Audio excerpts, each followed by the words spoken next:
नमस्कार दोस्तों, स्वागत है आपका बीआरएस फैक्ट। दोस्तों आज 3 बड़ी अपडेट्स आ रही हैं और तीनों ही हमारे डिफेंस के रिलेटेड। चलिए चलते हैं बिना टाइम गवाए। अपनी पहली अपडेट, हमारी भारतीय वायुसेना ने खरीद के लिए कैपिटल एक्सपेंडिचर में 2600 करोड़ रुपए की कटौती की, रूस रक्षा आपूर्ति की देरी के कारण। चलिए बताते हैं पूरी खबर है क्या। भारतीय वायुसेना ने वित्त वर्ष 2022-23 के लिए 85,500 करोड़ रुपए यानी कि $10.38 बिलियन के कैपिटल एक्सपेंडिचर का अनुमान लगाया था और इसे घटाकर 58,900 करोड़ रुपए यानी कि $7.5 बिलियन कर दिया। दोस्तों इंडियन एयरफोर्स अपने Su-30 MKI-1 और MiG-29 फाइटर जेट के लिए पुर्जों के लिए रूस पर निर्भर है, जो सर्विस ब्रांच का मुख्य आधार है। भारतीय वायुसेना ने कहा कि यूक्रेन युद्ध के कारण रूस महत्वपूर्ण रक्षा आपूर्ति देने में असमर्थ है। दोस्तों मैं आपको बता दूं कि सबसे बड़ी चल रही delivery S-400 air defence system है, जिन्हें भारत ने 2018 में 44,400 करोड़ रुपए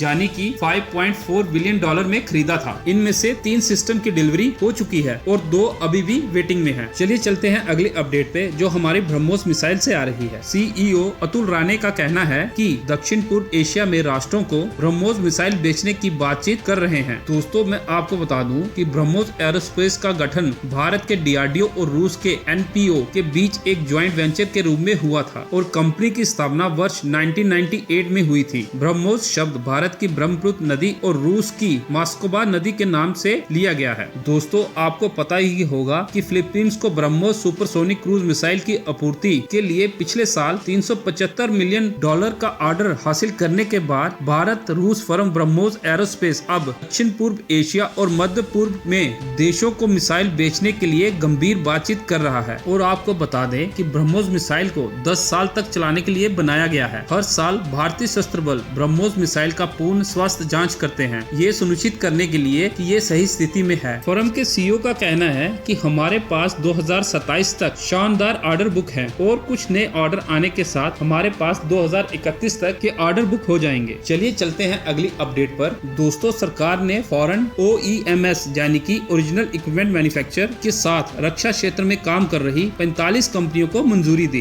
दोस्तों रक्षा राज्य मंत्री अजय भट्ट ने लोकसभा में एक प्रश्न के लिखित उत्तर में ये बात कही। देश में प्रत्यक्ष विदेशी निवेश के तहत रक्षा उपकरणों के निर्माण में रुचि दिखाने वाले विदेशी कंपनियों की संख्या के बारे में पूछे गए सवाल के जवाब में उन्होंने कहा, सरकार ने फॉरेन OEMs के साथ रक्षा क्षेत्र में काम करने वाली 45 कंपनियों को मंजूरी दे दी है। इसके अलावा सरकार ने पिछले कुछ वर्षों में कई नीतिगत पहल की है और देश में रक्षा उपकरणों के स्वदेशी डिजाइन, विकास और निर्माण को प्रोत्साहित करने के लिए सुधार लाए हैं, जिससे आने वाले वर्षों में आयात पर निर्भरता कम हो जाएगी। दोस्तों आपको बता दें कि 3 सूचियों में कुल 3738 आइटम शामिल हैं, जिनमें से 2786 आइटम फरवरी 2023 तक स्वदेशी हो चुकी हैं। दोस्तों आपका क्या कहना है तीनों अपडेट्स पर, प्लीज कमेंट करना। और अगर आपको ये वीडियो अच्छा लगा हो तो इसे लाइक और चैनल को सब्सक्राइब कर देना। जय हिंद।